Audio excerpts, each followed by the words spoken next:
No. Hi, guys. Welcome to the best hour.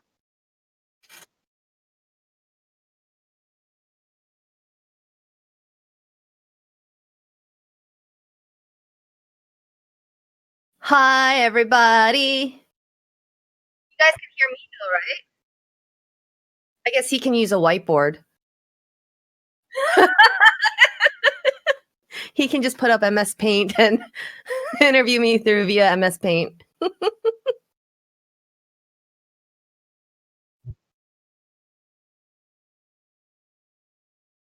Interpretive dance sounds good too. How's everybody doing?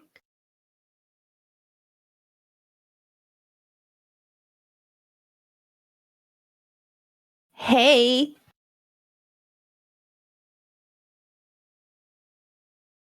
Lovely. That though. Yeah, somebody gave me this mug many years ago. It says, "Have a nice Daisy." And it's from that Life is Good company. Then I realized it gets keyed out, which I'm okay with.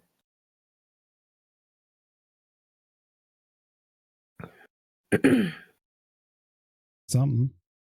Oh, there we go. There we go. Now we're good. We're sexy. Power. Hour. Hold on. Wait. Hold on, guys. Hold on. You ready? That's me. That's Daisy. We'll do that. There. And we'll count it down. 5, 4, 3, 2, 1. Hey, everybody. Welcome to the Power Hour. Season 2, Episode 4. I'm PoWWarPig. For some I'm reason, DaisyDaze. I'm not doing too good with this tonight. Damn. This is DaisyDaze. Daisy, if you don't know her, definitely get to know her. There's been tweets going out for 2 days now. If you can't find her, you're screwing up. Something's not right. They're everywhere. She's everywhere. Who's this? Thank you for joining me tonight, Daisy. I really appreciate it. Thank you for having me. I really appreciate it. Daisy knows it for a long time now in a non-stalkerish way. She has been someone that I've respected, I've looked up to for the last year that I've been doing this and watching her and her content and everything. So this was normally we sit down with people that are partnered streamers or game developers and stuff, but Daisy is easily able to fill those shoes. No questions asked in my mind. And I feel like she has a lot of knowledge that can be shared and possibly help other people. So her feet are tiny though. Well, my feet are tiny. I'm a size 8. What are you? That's like a 6.5 men's, or maybe 9. I forget. I do have tiny hands. Let's kick it out. Let's just find out who and what got Daisy all kicking and start. What the tiny hand. What got you? What was the draw for you to go start streaming? The draw. So it probably started 2004, early days of Twitch, what was Justin TV. I would watch other streamers play games. I picked up knitting around the same time. I was like, I can't knit and play video games. So I was like, I can watch other people play games to kind of fill that need to check out the new game. So I did that, and then I don't know, started playing games again and put down one craft, pick up another one. Started playing games again, and I was like, oh, I'm playing ESO now, and I want to look for a guild. And where does one go look for a guild? Go on the internet. So I went on Reddit. Yeah, I went on Reddit, found a subreddit like ESO looking for a guild or group or whatever. Found Mulehorn Gaming. Met those guys, and they're like, hey, you should check Mixer out. And I was like, oh, I think I created an account a long time ago. Never did anything with it. And Thaddeus Prime, T Prime was like, you should do this. Yeah, you should do this. Do it. I'm like, dude, I don't know. I only have an Xbox. It's integrated with Xbox. Go ahead and do it. I was like, okay. Like one day I'm sitting at home. It's Sunday. I was like, I'm just going to go to Best Buy, get a camera and just hit the go live. And that's actually how it happened. It's nothing like I've been studying or been in around communities, I just kind of just bought a webcam, hooked it up to my Xbox, and hit the go live button. I think I was on Mixer probably about a month prior to doing that. And then since there, I just kind of, I'm like one of those personalities that if I get into a craft or hobby, like it's 100% in. Like I have to absorb everything, all the knowledge. I'm up till 2 a.m. reading blogs, forums, Twitter, Reddit, anything possible, talking with other people and just kind of writing notes down. I have like 3 notebooks around my desk that I jot notes down or good ideas or something that like shower thoughts or whatever thoughts. Podcasts, commute to work, commute back. And then, That's always fun. Yeah, that's it's always good to get insights. I think that's something important, especially if you want to grow. You shouldn't become complacent. It's okay to become complacent, but it's almost complacency kind of becomes dangerous sometimes. Comfortability. Yeah. Yeah. You gotta Especially like with challenge yourself. you have to challenge yourself. If you don't challenge yourself, the community will challenge you, and that might feel uncomfortable because you're not used to that type of reception or type of conversation or dialogue. So you just kind of have to pivot and adjust always. So just that's really funny. So you say with the fact that you fell into it, kind of like it just kind of happened and you just started doing it, trying it, and then it's like became one of those things where now it's like, I don't want to say it's like an addiction, but it's like it's like, wow, I really like doing this. I'm kind of passionate about it. I'm feeling really into this now. Right. Yeah, absolutely. And I tend to be like one of those also personalities that'd be like, I'm going to pick up this project and never finish them. this, this one I've followed through. And my husband, especially Frank, he's like seen me. He's just like, she keeps it on schedule. Like I think if you're married or in a relationship or your life revolves with other people, having those conversations and setting those expectations and understanding those people's expectations as well is critical to what you're trying to do when you don't even know what you're trying to do. Finding those pockets of time. My schedule is Monday through Thursday from 8 to right around 11. That's a huge chunk of time of that, would be spent laying on the couch watching television, going out to dinner or whatever that Frank was accustomed to having. But I was like, now I want to do this. And he was super supportive of it and saying, do it. Do it. I support you. I was like, are you okay? I mean, if you want time or want to do dinner, like you can let me know. And he's just like, no, do it. You go. He's like, I see something that you're super happy and excited to do. It's like, cool. All right. That's good. Yeah. So let's say with over the last year with like how everything's gone for you and all that, what do you think has been the biggest changes for you in terms of like growing and learning as an entertainer and as a person?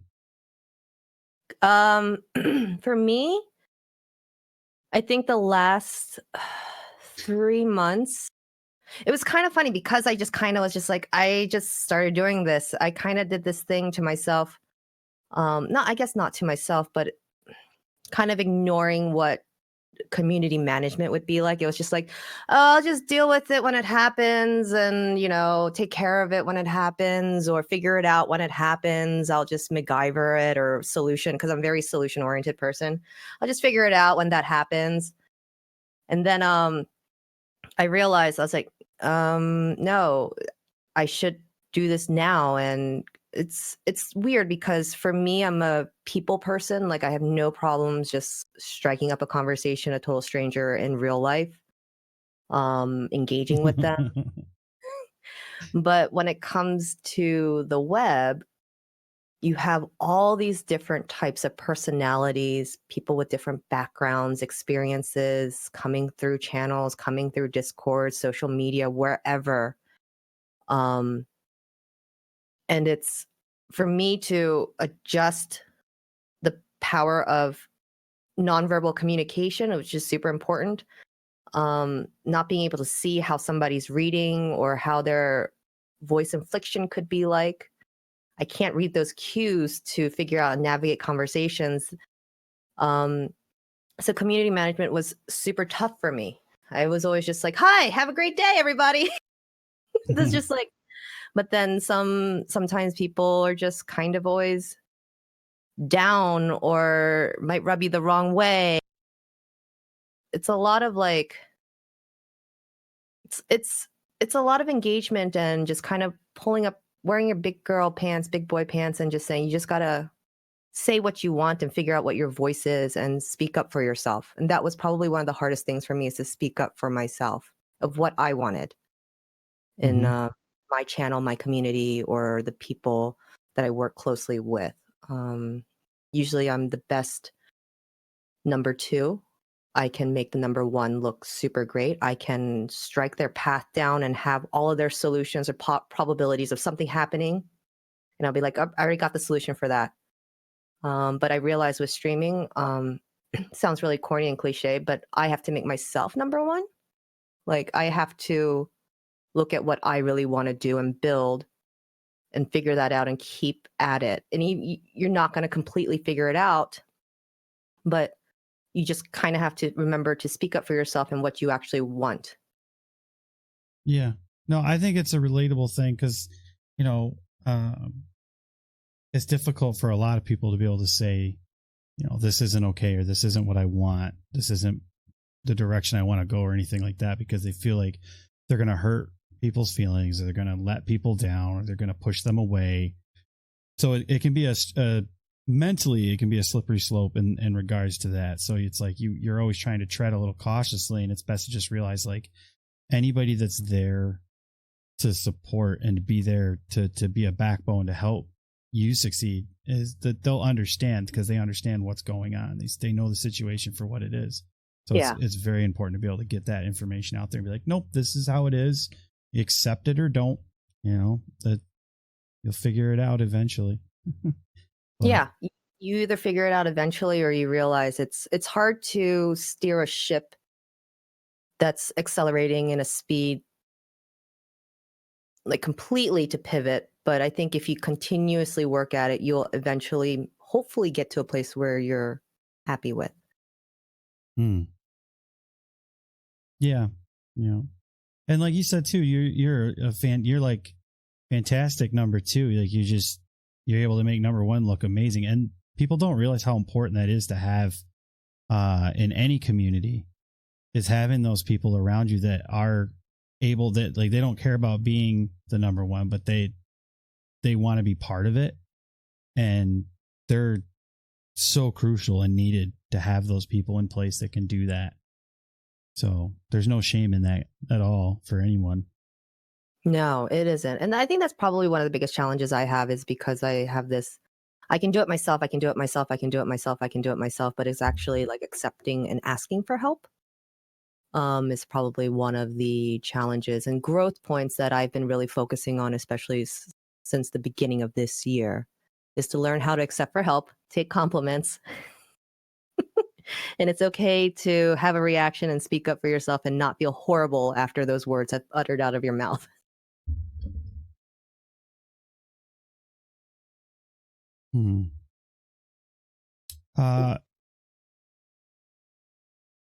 So yeah, there's just so many concepts with all of it. Like I think we actually discussed it in one of the community meetings, that some people want to be streamers. They want to be that number one spot. And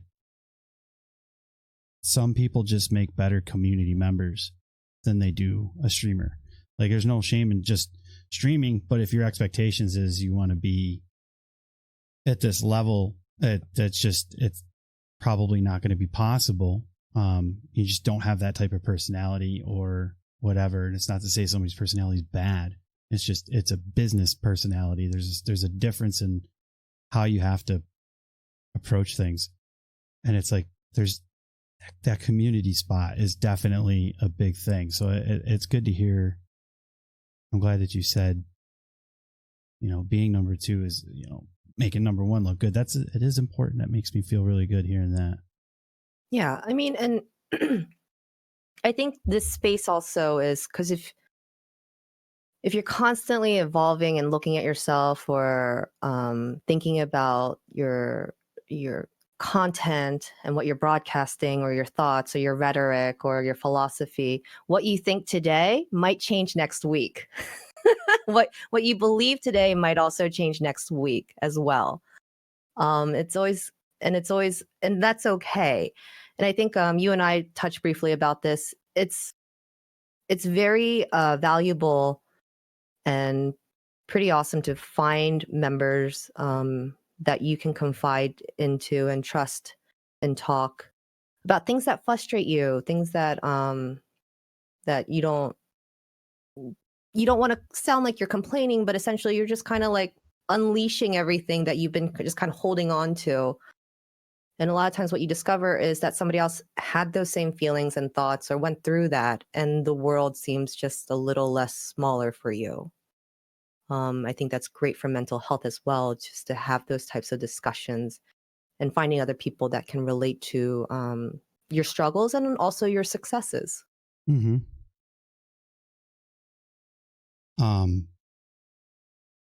Streaming really affects everybody differently, right? Across the board. Like for me, I get like I don't get depressed about streaming. I get more anxious about making things happen. I get more like that anxiety driven, and if things don't happen, it's like, okay, it's whatever. I can move on from that and try something else, do something else. But for a lot of people, like certain things, it can trigger a downward spiral in your mental process of like, man, let's see, like trying to think of a good example in terms of just your viewer counts in general. People are like, I'm streaming you got plans for a certain game, and they go all in and they're like going to show this certain game off, and they're promoting the hell out of it on Twitter and everything. And they think like the game is what they're selling. And it's like, but you're a streamer. People are coming to you. They should be coming to you for you. So they get depressed because like the game didn't maybe pop enough for them and what they wanted, like their expectations. They get depressed and down, and they start giving up, and they stop doing their streams on a regular basis because they feel like it's not going anywhere. Like, do you have any circumstances where you've seen like yourself looking at a situation, just beating yourself up over it when it wasn't worth it, and you're just like, all right, I need to deal with this and just move on from it? Like, Yeah, I guess I think there's a lot of times when I first started off, there would be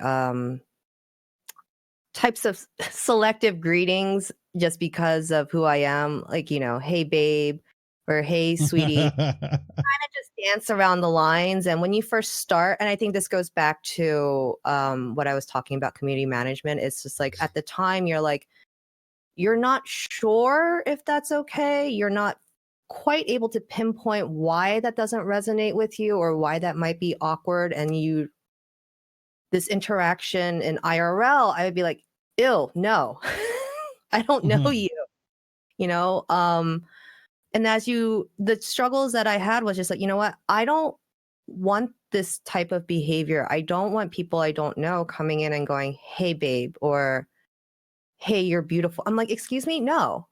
Like, if that's the type of content you want, there's other sites for that on a different platform. Yep. It's that type of community management was kind of like finding how to say no, but not taking away from why your community shows up and not becoming a distraction.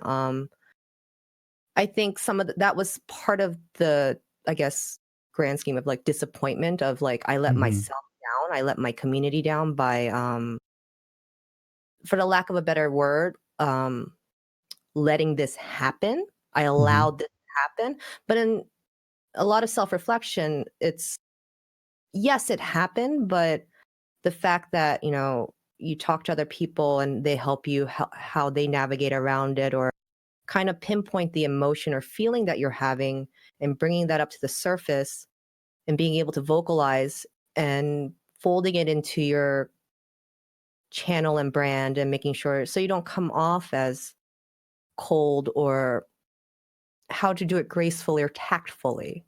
Mm-hmm. It's those are the things that I challenged with myself, and I still challenge myself with it. I still get challenged when somebody comes in and says that. I'm like, excuse me, what? Like, Mm-hmm. why would you say that? Like, why? Yeah, it's definitely and it's awkward too for the other chatters like that are there that have been there. I think it's something it's sad that some people have to go through that to start, but I think as long as the entertainer is setting themselves up to where their chat understands the expectations over course of time, it kind of like weeds itself out and it becomes like now you have this solidified group of people that they know what they're getting and what to expect and what's okay and what's not. And then when the one rando comes in and does it, it's like awkward. It's so much easier to shut the door and make a joke, and it's funny for everybody else. So you're getting entertainment value for it, and the other person just looks like an ass and they're out the door. Yeah. So those are the things that keeps me up, that used to keep me up, or probably still does every once in a while. I'll be like, I should have said something. It's like when you're having an argument with your spouse and after the argument's over or it's not completely over, you just kind of stepped away from the emotion and you're like, God, I should have said that, or I should have said this, or why didn't I say that point? Because there's so many things happening when you're live. I'm sure everybody can relate to. You're playing the game, or is my dog around me, or is my mic peaking, or is the game frame dropping? Where's chat? Oh crap, I missed this question. There's so many things happening. It's like, what's the next thing that's going to happen? What you're anticipating for? And then somebody comes in and it's just like, oh, they completely derailed like a section of the mind that the viewers don't see. And you're like, and your community probably has already moved on, but you haven't moved on and you're still trying to put on a show, and it's all these things that are happening. And by the time you turn off your stream, you're like, man, that really bummed me out. I need a taco. I need a taco. Makes me feel better. Yeah. So Yeah. there's a lot of like background thoughts that gets processed while I'm live. That I hold on to. I think he told me the biggest thing is just like stop overthinking. I'm an overthinker. And I'm proud to be an overthinker. You're not the only one. Like, I'm proud to be an overthinker. How do you challenge yourself to like keep staying grounded and going forward? Like do you have like a special process? Do you light some candles and do like a dance, like mentally prep yourself, or? I disconnect. Okay. I disconnect. I put my phone away. I might step away from the computer. I just disconnect. Even if it's just 10 minutes or 24 hours, like, and I'm talking about like, don't go on social media. Don't do this, or don't, like, just disconnect. That's got to be so hard to pull off. It is super hard. I did that last year. I think it was last year. Maybe it was this year. I can't remember. Timelines get really weird once you start doing this for me. This was before streaming, so it had to have been last year. I completely just deleted Facebook, Twitter, Instagram off of my phone. I took all my passwords out of, like, the auto passwords, even the littlest things of, like, on the browser, just take off the password management system off of all of them.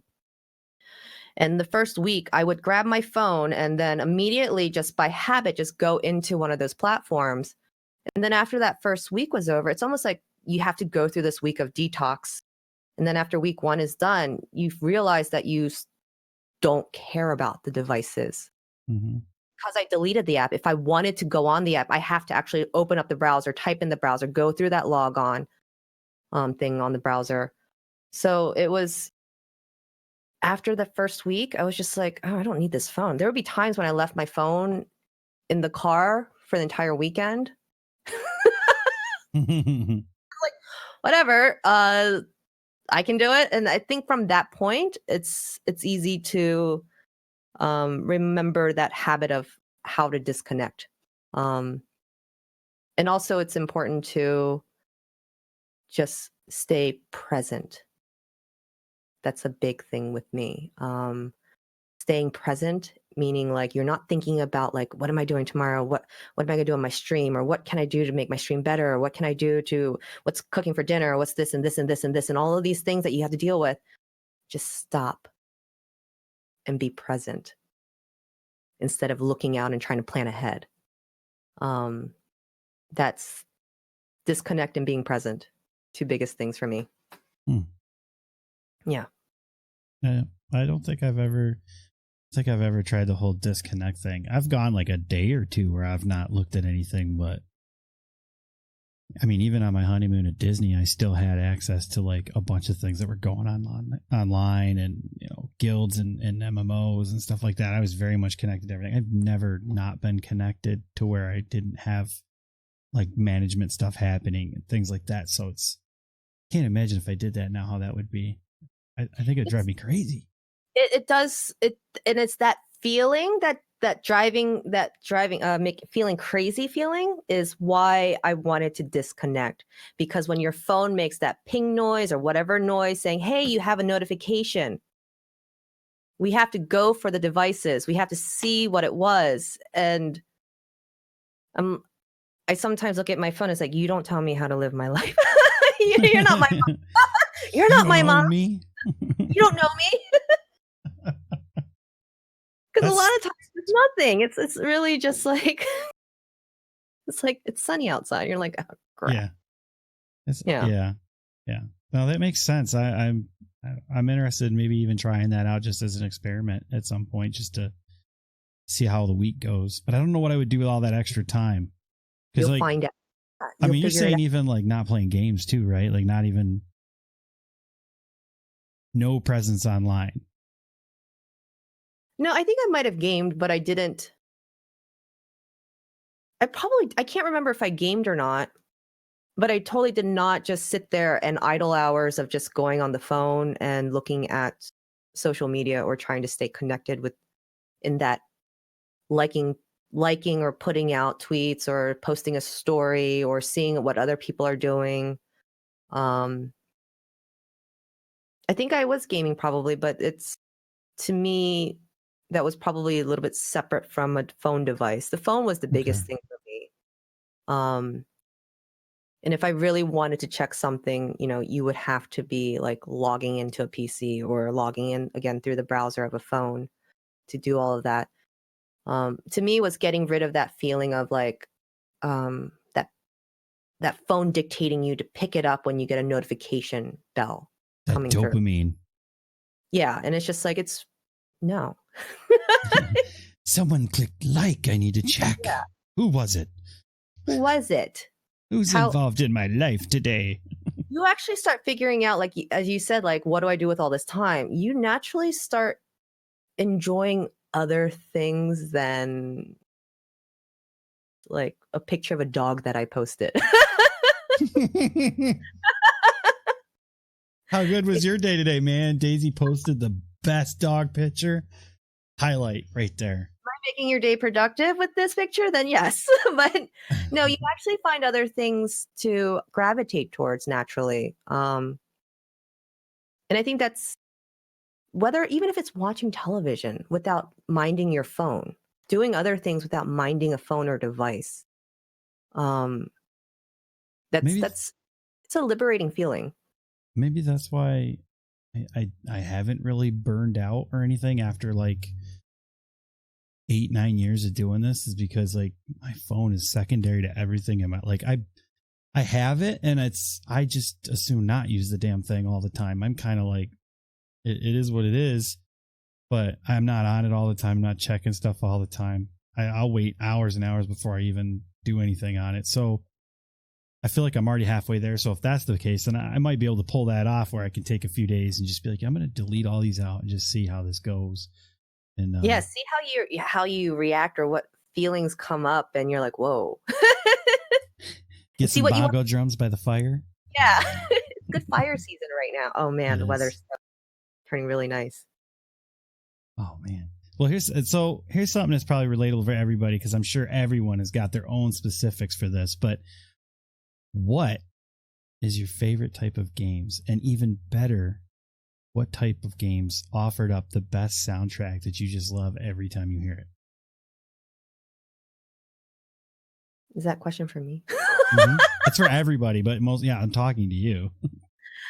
My favorite types of games is probably I really, really do like a lot of first person shooters, and I haven't been playing them a lot. I've noticed once I started streaming, creating content, I haven't really had chance to just sit there and play games for me. And if I do, I'm playing like Yonder. That's my current game I've been playing for months and months now. It's this open world game on Xbox. I do like open world games a lot, where I can just go do whatever I want. There's a main quest, bunch of side quests, whatever. I like RPGs a lot. Just simulators are really great too. Soundtrack wise, anything it's music, but it's not the core attention. A lot of times video games are like Minecraft. You're not going to get ear fatigue for listening hours and hours and hours on craft. Video game music, I believe, has to be produced in such a way that the player who's playing the game and experiencing the game does not get fatigued or annoyed with this music. Because you could probably play any radio station song all day long and it's going to get to you. But for whatever reason, video games music, you could listen to them all day and not get fatigued or like start scratching at your brain of like, stop it. Stealth games, I don't do well with stealth games because I just want to go in there and just pummel everybody. Unless it's a scary game and then she's screaming and running. Yes. It's like, I want to be stealthy now. Don't see me. Don't see me. I don't even want to see myself. Get away. Final Fantasy music. I mean, that soundtrack to games is like, to me, music's a big part of my life, and it can trigger memories and stuff like that. So even games I didn't play, like Final Fantasy, I know when I hear the music from that, for the most part, certain ones, I'm like, oh, that's Final Fantasy. I never even played the game, but I've heard it enough that I know it. So yeah, I think music is always a big deal, and I like to ask people like which ones are their favorite soundtracks or which ones kind of trigger like good old memories. I was a big fan of the whole WildStar soundtrack. I thought it was fantastic. It was fun to just listen to the orchestrated music for it. And on a total, like, another idea or concept with that was like when Resident Evil first came out, when they were first building, they wanted the music in the game to resonate in that horror genre like a movie, and they wanted you to have that eerie, like, something is going to happen. It's a suspense builder. The music was made specifically for that game to do that, and that's another one. I really appreciated that concept with it because they made it flow with the game. Yeah, I like Final Fantasy's. Final Fantasy 8 is my favorite. I think that's better than 7. No, I'm just kidding. 8 is personally my favorite. I never had the opportunity or chance to play 7. I jumped into the series by starting with 8. 8, anytime I hear certain songs of 8, really just brings me back of that time of being in the living room when you're supposed to be sleeping and hoping that your parents don't hear that the television's on. You orchestrate the volume just loud enough that you can hear it, and you're sitting so close to the TV that only you could hear it. But if you're in the other room, that you hopefully they don't hear it, but they probably can. That was Final Fantasy. So, yeah, horror games I never played till I started streaming. Somebody recommended Layers of Fear. They're like, "Oh, it's not that scary. It'll be fine." I don't think I played the game with my hands over my eyes for probably a good 90% of that run, like just peeking through, because you could play that game with one hand with the controller. Kaga loves that I'm playing Colina Legacy right now. That's his favorite game. Yeah, that's kind of popular right now. I've seen that one. Yeah, that just on Xbox last Friday. Game Pass is going to ramp up. That's a big thing. That's I think a lot of people are excited about to see happen over within the next year of like all the titles that are coming to that, and can't go wrong with it, really. I love Game Pass. And that's when I first started streaming, I was like, I can't catch up. I can't keep up with buying all these games. So I was like, you know what? I can subscribe to Game Pass. I think it was like $10 at the time.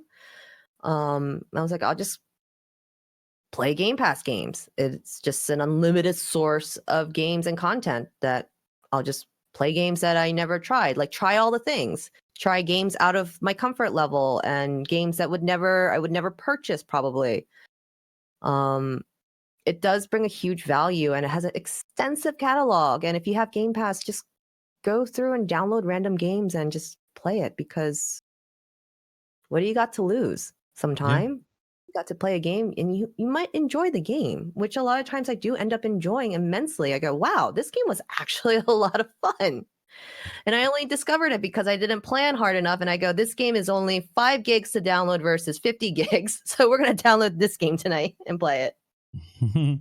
That's like about a week ago or so, because I have Origin Premiere as well. And I was like, kids were watching all these old school Plants vs. Zombie videos.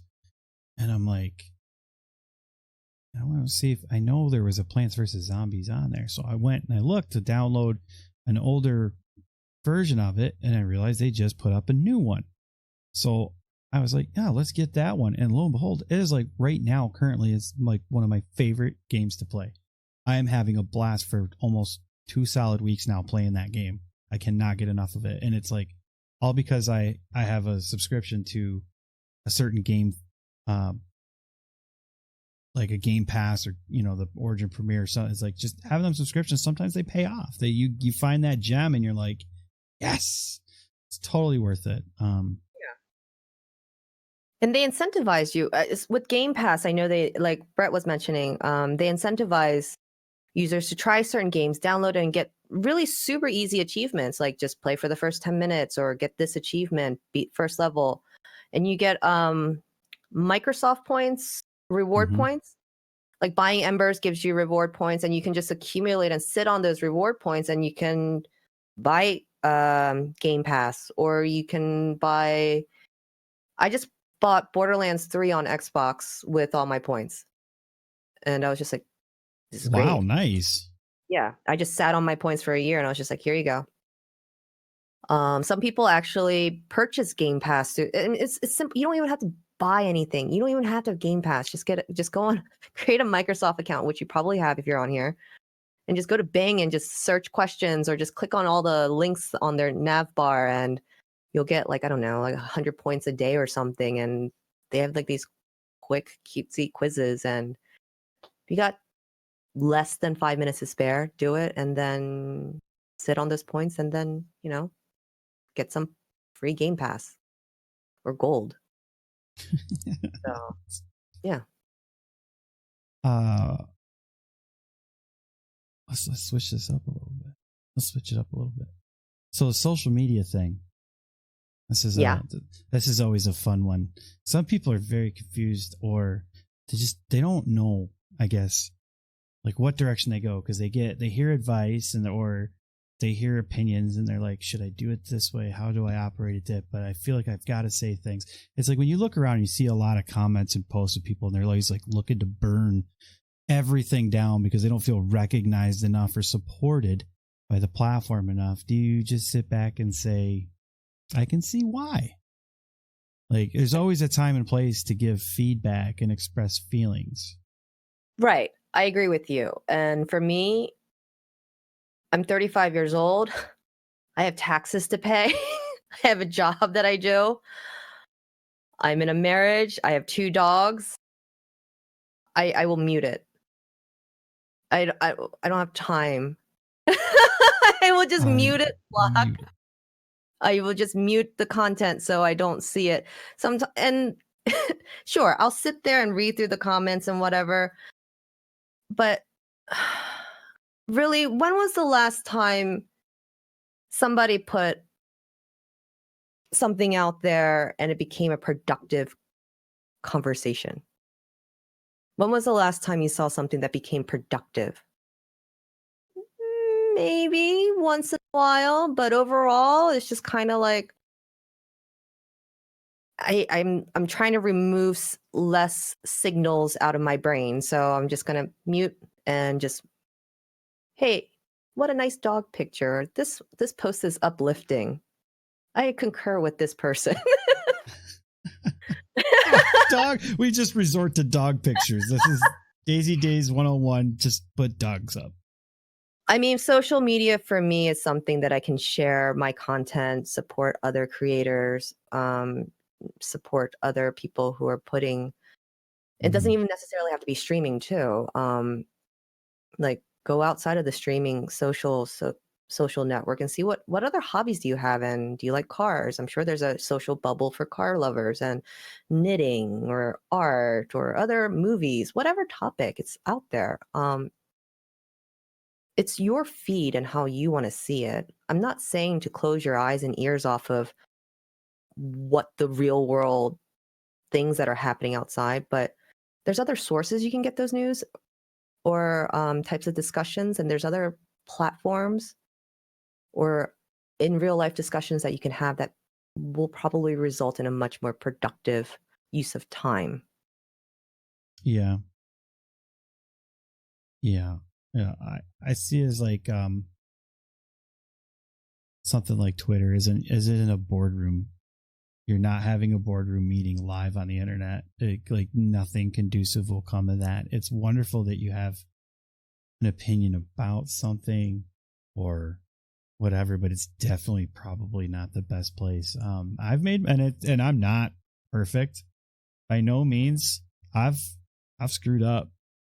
I've screwed up and said things on Twitter, and I've had posts pulled, or I've had people get upset and block me, or I've blocked others, and there's been some spats, but I've also been doing this for almost 10 years. Like, it's going to happen. You're never going to be immune to it. But like week in, week out, if you feel that it's necessary, like to go there because you need to vent, my suggestion, find somebody, find that clique of people that that you can do that with, that don't take it as you're just complaining and being a crybaby, because they feel the same way and want to vent too. Like, and that's as far as it goes, because it's easier to maintain things, right, without having it all over. Right. What is your content, and what are you trying to share? And people will say, well, it's my account. I can say whatever I want. This is my opinion. You don't have to agree with me. I was right. That's why they have the feature of mute or block. I'm like, cool. Like, I want to drink my coffee and read like success stories and wonderful things that happened. If you're having a bad day and you want to have a productive conversation, I will reach out to you. Reach out to me, talk. Let's have at the end of the day, it's a productive conversation. Like, a productive conversation for me. What's your content? What are you putting out there? Yeah. And sometimes you feel like, I think those conversations too, like when they're more personal like that, with like some people that you're connected with more closely, rather than turning it into a, you're trying to rally the troops to fight the system and stuff, like, but you can get better insight from people that are closer to you, that know you better and know like what your life is kind of like, or what your situations or what you're looking for. They can provide that kind of feedback that's possibly going to help you as well. Yeah. So it's important. And plus, on social media, you're opening yourself up to everybody. You can't have, and people, you're opening up yourself for that type of energy. The same energy you're putting out, you're also allowing that same energy to come back. Mm-hmm. That pushback. Yeah. Mm-hmm. And it's, if you're going to sit there and read, if I'm sitting there reading through something, the drama, the salt, my biggest fear is hitting somebody's like by accident. So I'm always strategically trying to scroll on the edges of away from the heart. Use the little hand to do it. Yeah, the little hand. Or if I drop my phone, that's the big, like I'm like juggling my phone because it slipped. I was like, oh my gosh, then I have to go back to my own profile to see like, did I like somebody's tweet by accident? Oh my God. My fear is liking something that like don't want to like, whoa, DaisyDaze never likes drama. She ended up liking this one. Yeah, that's for me. I don't know. I just, yeah. I like having productive, uplifting conversations. I like, and not every day is going to be rosy or it's going to be a good day. If you could just have a manageable day, I think that's good for me. Like if I can just have a manageable day, like whether it's good or bad, but it was manageable, I'll take that. Yeah. Versus a day that it's out of control and I don't feel grounded. If I can manage, yeah, right, yeah. Yeah, no one likes a bad hair day, but as long as I can manage it, we're good. They just put it in a bun and that works. That's fine. It's a man bun. Rosie, not Daisy. Yeah. Oh my God. This one might get somebody upset. We'll see. We'll see how it goes. There's going to be opinions on this one, but do you feel it's the platform's job to expose and showcase people? Or is it on them to work for it and show that they're worth that spotlight? When do we say this is enough? It's time to show them off. How do we even know we're doing the right thing in regards to that? How many questions is that? It's one. It's one, but with some concepts added to it. So the root of it is it the platform's job to expose and showcase people? Is it the platform's job to expose and showcase people? So is at this point, is the platform now your talent management? Yeah, right. Has the platform become your talent management? That's a good counter question. I mean, there are, and a lot of my analogies come back to music because of Frank. He's been through a lot of the emotions and process that I'm currently going through. And is it the bar's job to support the band that they're booking and their job to put the PR out there and bring in the customers? The patrons to show up? I think it's yeah, it's a JC. Yeah. It's a weird one, isn't it? I don't know, because I just sit there every day and just go live and just focus on myself right now. I don't feel owed by anything. I'm just like, I'm gonna. You don't feel entitled? Like, I don't feel entitled. I almost look at this like it's almost like sales in a way. I'm not saying you're selling I used to be in sales, and the successful people kept their heads down and grinded for 5 years and did everything possible and put everything that they could, weekends, weekdays, whatever, sacrifices were made. And then year 5 is over, they put their head up and look at the landscape and go, okay, where am I? Okay, this is where I'm very happy with right now. And then they spend the next 5 years honing in on that portion with that experience of 5 years. It's a long game, what we're doing. A lot of us are doing. And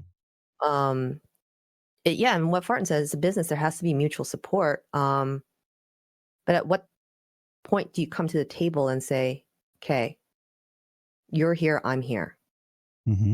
Yeah. Yeah.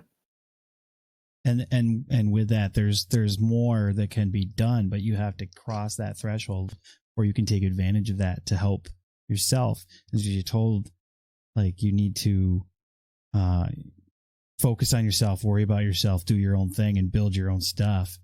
But also you want to take advantage of some of the other things that, you know, what you're working for has to offer, because you know that's going to help you build even more. But you can't get to that without reaching a certain threshold. It's just such a difficult thing for some people mentally to lock themselves away and just and do that grind, I guess, that hustle through it. Yeah, I haven't figured it out yet, but the term grind is not the term I like to apply, but it's the easiest one that everybody can relate to and understand. Yeah, that's why I'm using it. It's like, for me, it's not the grind. It's just like, for me, it's a practice. You're a doctor. Just because you have a doctor doesn't mean you know everything. In a practice, you're continuously evolving and learning new techniques and, you know, gaining new patients and keeping a healthy ecosystem and atmosphere. Lawyers practice, you know. Chefs are the same way too. Keep it consistent, find something, try things, see if it works. If it doesn't work, do a retrospect. What did you learn from this? Just because you didn't get what you thought you wanted out of it, I'm sure that you probably learned something from that experience. I think that's super valuable. It's a long game. There will be highs and lows throughout of it. And I think you need to experience those lows. You know, I think you have to, just as much as you consume whatever makes you the happiest, whether it's high view counts or it was a great stream, everything was funny and amped and whatever. You're like, yes, I'm going to absorb all this feeling. I think you also need to absorb all the feeling when you're in the low point. And I'm not talking about like shutting yourself out and crying in the corner and eating like 3 cheeseburgers. I'm talking about like, okay, what happened here and what did I learn from this experience? And I think that's super valuable. Instead of trying to push it away, ignore it, because it will come back. It's dressing yourself and your needs. It's like stock market. It is. You have to go through it. It's not timing the market. It's time in the market.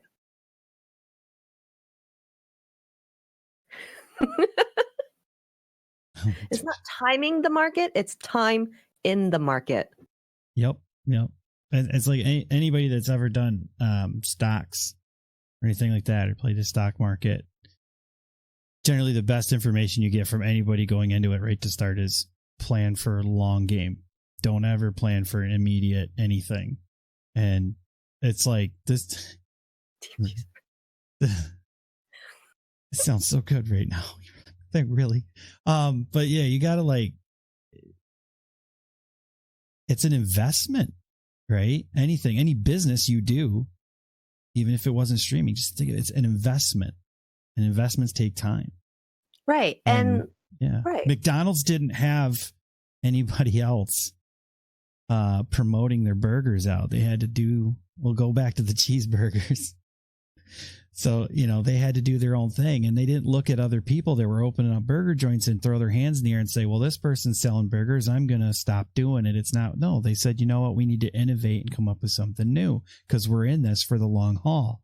Yeah. And they came up with Big Macs, and then they came out with this and that and then a whole bunch of stuff. And, you know, it just, that's how I see it with the platform. It's not that if you're doing your work and doing your thing, it's going to attract for the people that can connect with what you're presenting yourself as. There's always somebody that's going to be able to, you know, maybe 30 people will come through and they're just like, you know what, this person's not my type of personality, or I don't really care for their presentation, but there'll be another 30 people that'll come through and they'll start sticking around and hanging out because they're like, you know what, I get this person and they're into the same things I do. And it's like, it just takes time. It's just right. A time investment. It takes time. And I like what Cerruto said. It's the platform gives you the tools to succeed. It's up to you how to utilize it. And we've learned just because it works for one person doesn't necessarily work for another. And while you're going through this journey and experience, at the end of the day, after so much time invested in, you realize, you know what, this has been a great experience, but maybe this platform is not for me. And if there's other options out there and you're ready to make that business decision to move to another platform or move to somewhere else, you have to understand the risks and rewards of what's that move and change will do. I mean, people do that in real life with jobs, changing firms, changing industries, changing from one big company to next big company, one small mom and pop company to opening your own store up. I think what we do with streaming, live broadcasting, I think we learn so much, and maybe it's just me. I sometimes have to think to myself, I always go, you know what? If this doesn't work out, I've learned a lot of great skill sets that I can transfer. It's transferable to real life. Oh yeah. Or supports to what I can do in real life. If you think that you're not a good people person, you're streaming every day and talking to random people. Those transitions, if you make those connections, you can easily create a pipeline from one activity to next activity. You realize that you succeeded in so much. I think we are very critical of ourselves, and we are our own worst critics. But I have like those notebooks that I told you about. I have so many little notes in here. I try to write things that like just little corny. How many are you up to though? I have 3. I'm trying to consolidate them into one. Not one notebook, guys. 3. 3 notebooks. I'm trying to consolidate into one, but like it's almost like a mini diary, and you don't have to do it on pen and paper. You can do it on a phone. I mean, you can just talk into it, make a note. It's super easy, but it's almost like just like little tiny successes that might necessarily you don't want to share with on social media because you don't feel comfortable or you don't want to sound like it's coming off bragging or whatever. Then write it down.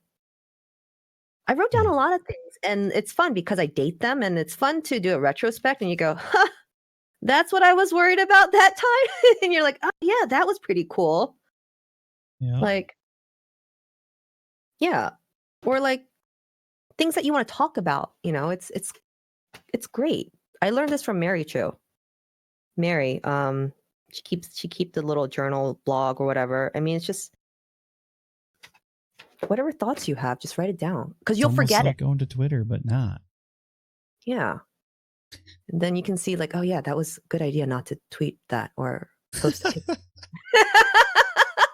No, but you're getting your thoughts out. How many times have you like sat there drinking your coffee and you go, oh yeah, that's a great idea, or that would be funny to bring up on stream or during a conversation, or I'm going to remind myself to mention that next time I see that person.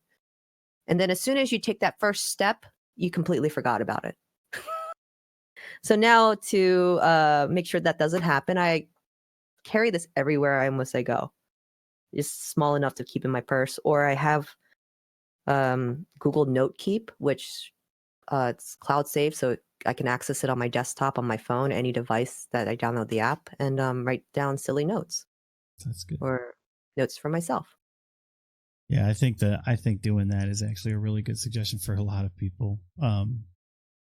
Just a personal diary of like, you know, today this happened and I want to scream and yell, and I'm going to write it down in the notebook and put a bunch of filth and foul here and then close it. Later I'll come back to it and I feel better. Yeah. You can even draw the little thumbs up or something or a heart underneath it, like it's your like system for yourself. Dopamine. Man. Right. Exactly. Exactly. Like if you think that you're like, man, this month sucked, and if you retroactively put a smiley face or frowny face, you probably have a lot more smiley faces than frowny faces because you didn't realize about those smiley faces. You're just kind of reinforcing mentally that it wasn't that bad today versus the 5 minutes of stress that you had, and that's going to derail the rest of your day. It's interesting. And I think it's good for when you're trying to build something, like to remind yourself of funny things or sayings, or somebody might say in chat or share something and you write it down, you know. Somebody wrote, hate won't make us great. Captain E-Rock unfollow for unfollow. That follow for follows, man. That's No, like no, unfollow for unfollow. no, I know. I heard you. That's just, and that thing triggers people so fast. You really want to see streamers come together in a thread on Twitter when they're complaining about something? Just be like, just respond with that. Follow for follow, guys. Come on. And watch how many people unite in the middle of an argument to just tell you to F off for the day. Yeah. Like, especially like when you're trying to moderate chat and you're like, okay, how can I do this? I have post-it notes all in front of my desk too, you know, like to remind myself, oh yeah, that was the type of tone or not rhetoric, type of tone and dialogue that I want to speak out. Like I wrote, we don't enable that type of topics or jokes here, you know, something so simple that when you're live that you can't formulate those words together to produce it. You just kind of look there going, should I just ignore that? Somebody going to delete that? Should I say something? I don't know what to do. And it's only like been like 1 second has passed by, but you've already processed all of those thoughts. You're just like, and then somebody comes in and you're like, hey, how are you? You're like, oh, but it's still on there. Should I delete it? It hasn't scrolled up enough yet. And you're like, what do I do? It's like, now I can't delete it now. It's too long. Too much time has passed. 2 minutes has passed. Too long. Yeah. Without the delete, you want to get it out of the chat real quick and just keep the flow going. You're just like, you know, hey guys, coffee hype. Come on, hashtag coffee hype. And there goes the chat or so hype for something. Hype sunshine hype, guys. Yeah. You're like, man, where is that blueberry that would spam my chat with stickers? I need that blueberry right now. Did we ban them? Oh God, get them in here. How do you guys feel about tots? Like, I think tater tots are great. My favorite ones are the coin-shaped tots. You know, it's something like you went from like a very like conversation that you didn't want to have or a topic that somebody brought up and you're like, so how do you guys feel about tater tots? You know, it just went from like hot to cold or hot to like trying to reel it back in. And I can do that in real life, but I don't know. For some reason, when the camera's on in chat, it's just like there's something about like not being able to having people around you to navigate that. That was, again, going back to the first question, community management, that like see how that all worked? Y'all just went full circle. Yeah. Brought it all back. Punch him in the face. Punch him in the face. And speaking of the tots, though, I'm going to throw you another one there, Iraq. Munchums. They're potato and cheese bites like tater tots, but they're so good. They're called Munchums, yeah. Oh, interesting. Maybe I'll showcase them at ShedCon. Sounds like Munchos. Have the Munchums. The part's going to be like, what? Munchies. Munchums. Yeah. All right. So we are at the end of the hour, but I do have a little something that I wanted to say because there's been a lot of chit chat within my week, and I made kind of like a little bit of a note, and some of it goes to props to some other people for their input and words, and then we'll close out. Business is business, and it's full of disappointment. You can dream every day and want something so bad, but if you're leaving decisions to be made on you or you're doing it for others' approval, chances are you won't get there. You got to be in it for you, and to hell with everyone else. Live for you, and don't worry about yesterday or anyone else's opinion of you. Showing that confidence in who you are and believing in yourself and showing that maturity will naturally pull eyes and others to you. It's a rare thing to see, but most people that function with a sense of confidence and drive are doing what you're doing, but they are living in the moment for themselves and not anyone else.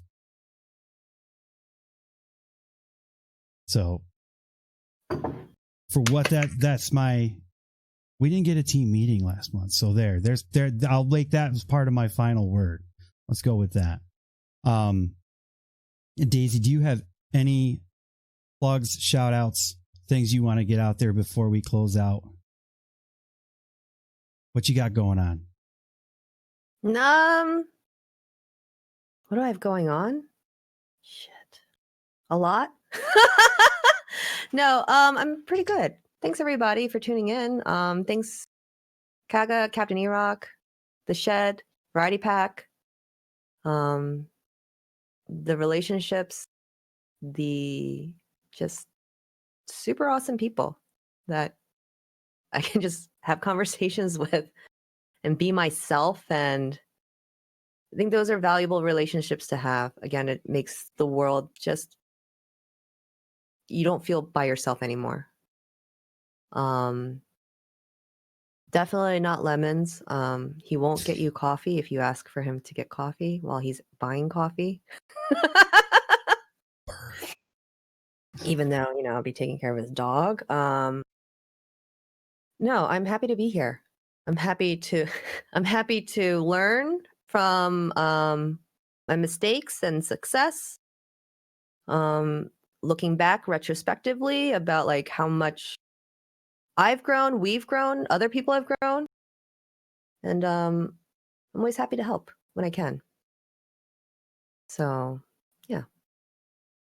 Well, thank you so much for doing this with me tonight. And I hope you had a good time just chit chatting for an hour. And I hope you guys enjoyed having Daisy here to talk with us.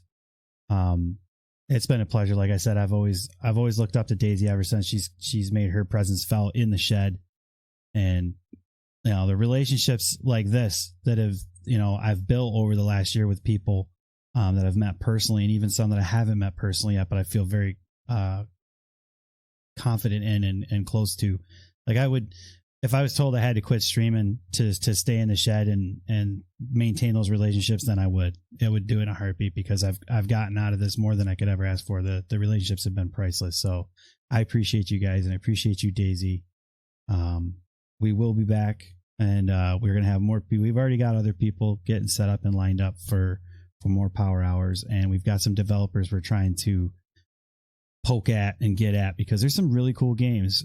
We do have Halloween coming up. So big whoop whoop to Luigi's Mansion coming. I'm excited. Nothing like killing ghosts with a vacuum cleaner. But you guys take care. Thank you so much. Have a wonderful night.